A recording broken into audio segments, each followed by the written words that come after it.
The Lantern Keeper's Secret. In a misty village tucked between rugged cliffs and murmuring pines, there lived an old man named Amos, known as the Lantern Keeper. Every night, he climbed the twisting path to the lighthouse, his lantern casting a golden glow that guided ships to safety. But Amos wasn't just a keeper of light, was a keeper of secrets, and the village hummed with stories of his wisdom. One stormy evening, a young drifter named Lila stumbled into the village, drenched and trembling. Her eyes were wide with desperation, her voice sharp with complaints about the world's harshness. "Everyone's out to ruin me," she muttered, collapsing into a chair at the tavern. "Life's nothing but betrayal and shadows." The villagers, usually welcoming, grew silent. Lila's bitterness was like a chill wind, dimming their warmth.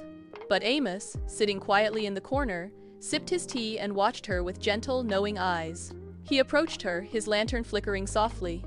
"Come with me, child," he said.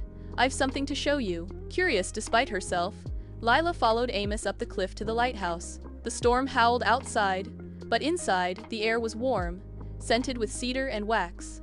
Amos set his lantern on a table and pointed to 3 small carvings above the hearth. A monkey covering its eyes, another its ears, and a third its mouth. "What's this?" Lila asked, scowling. "The secret to a steady heart," Amos said, his voice low and captivating. "See no evil, hear no evil, speak no evil.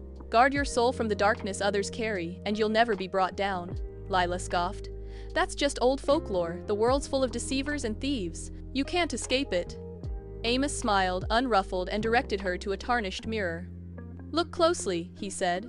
To Lila's horror, her reflection wasn't her own, it was a twisted, sneering version of herself, eyes gleaming with spite.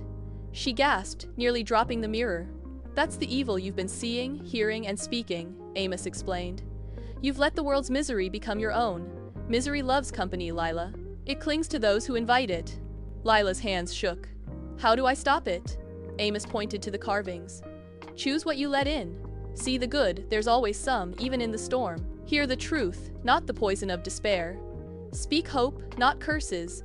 Do this, and no darkness can hold you." Determined to try, Lila stayed in the village. She began noticing small acts of kindness, a baker sharing bread, children playing in the square. She listened to tales of perseverance instead of gossip. And when she spoke, she chose words that uplifted others. Slowly, her heart grew lighter, and the mirror showed her true face again, radiant, alive, free. Years later, Lila became the new lantern keeper, her own light guiding others.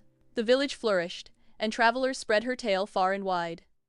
Avoid the company of misery, guard your soul, and you'll rise above the storm. Moral: misery loves company, so steer clear of negative, evil influences. By seeing, hearing, and speaking no evil, you protect your peace and keep your light burning bright.